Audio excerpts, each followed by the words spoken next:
कहानी आसमानों से भी हजारों मील ऊपर एक प्रासरार दुनिया से शुरू होती है, ऐसी जगह जहां जाना खुद मौत को दावत देना था। कुछ सिपाही अपनी जान खतरे में डालकर वहां पहुंचते हैं, लेकिन अगले ही लम्हे उनका सामना दुनिया के सबसे खौफनाक और दिवाहिकुल देव से हो जाता है। जैक को उसकी मौजूदगी का एहसास हो जाता है और वो फौरन पानी में छिप जाता है। फिर वो देखता है कि दियव का बहुत बड़ा पंजा सामने आता है, जिससे आसपास खड़े भेड़िए खौफ से कांपने लगते हैं। दीव एक भेड़िए को पकड़कर कुच्चे का कचा खा जाता है। ये मंजर देखकर जैक बुरी तरह सहम जाता है। एक सिपाही दरख्त के पीछे छिपकर दीव को देखता है, लेकिन दीव उसे सौंग लेता है। सिपाही भागने की कोशिश करता है, मगर दीव उसे पकड़कर एक ही वार में बेहोश कर देता है। जब कप्तान तलवार लेकर दीव पर हमला करता है तो दीव उसे भी लात मारकर दौड़ फेंक देता है और दोनों सिपाहियों को उठाकर खाने के लिए ले जाता है। दौड़ खड़ा जैक ये सब देख रहा होता है और इसे एहसास होता है कि यहाँ आना उसकी सबसे बड़ी गलती थी। असल में कुछ उर्सा पहले जैक को एक पादरी की मदद से चंद जादुई बीज मिले होते हैं। इसी दौरान उसकी महबूबा, जो कि शहजादी होती है, जीक से मिलने आती है।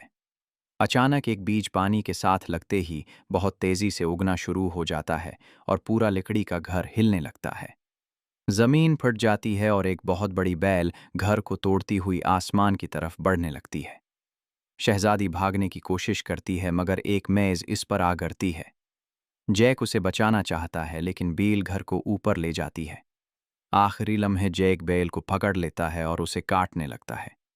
बैल टूटने पर शहजादी दरवाज़ा खोलती है, मगर अचानक फर्श टूट जाता है और वो हजारों फुट नीचे गिरने लगती है।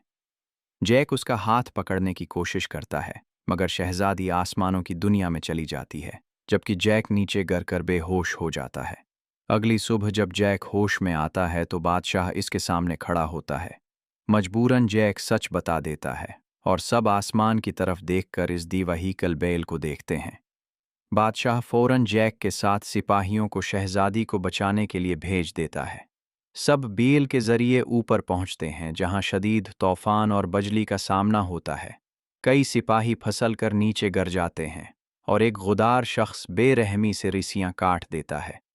आखिरकार बाकी लोग ऊपर पहुंच जाते हैं और एक हैरत अंगेज दुनिया देखते हैं जो बादलों के ऊपर बसी होती है। वहां उन्हें मालूम होता है कि शहजादी अभी इसी दुनिया में है। तलाश के दौरान एक खौफनाक दीव सिपाहियों को पकड़ लेता है। जैक चुपचाप उसे फॉलो करता है और दीव के ठिकाने तक पहुंच जाता है, जहां आबशारें और पहाड़ किसी जन्नत की तरह नजर आते हैं। वहां दो सरों वाला दीव शहजादी को पंजरे में कैद किए होता है। इसी जगह एक गुदार शख्स जादुई ताज पहनकर दीवों का नया बादशाह बन जाता है और इंसानों की दुनिया पर हमले का ऐलान करता है। जैक मौका देखकर कप्तान और शहजादी को बचाने की कोशिश करता है। आखिरकार जैक दीव की पीठ में वार करके उसे मार देता है और तीनों भाग निकलते हैं। वापसी में एक और दीव को होशियारी से शहद की मक्खियों के जरिए हलाक कर दिया जाता है। नीचे इंसानों की दुनिया में बादशाह बैल को काटने का हुक्म देता है, जिससे सख्त इफरातफरी फैल जाती है। जीक और शहजादी बड़ी मुश्किल से महफूज तरीके से ज़मीन पर पहुंच जाते हैं। इसी दौरान दीव दोबारा जादुई बीज इस्तेमाल करके इंसानों की दुनिया पर हमला कर देते हैं। किले पर शदीद जंग होती है। आग, तीरों और हथियारों से मुकाबला किया जाता है। दो सरों वाला दीव किले के अंदर घिस आता है और जैक का ताक़ब करता है।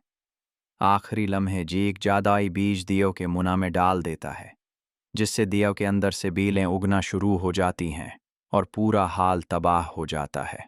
दीव हलाक हो जाता है और उसका ताज जमीन पर गिर जाता है। जैक ताज उठाकर दीवों को हुक्म देता है कि वो अपनी दुनिया में वापस चले जाएं। ताज की ताकत से तमाम दीव इंसानों के सामने घुटने टेक देते हैं और वापस चले जाते हैं। इस तरह एक आम सा लड़का जीक अपनी हिम्मत और अक्ल से जायंट स्लेयर बन जाता है और दुनिया एक बार फिर अमन की तरफ लौट आती है।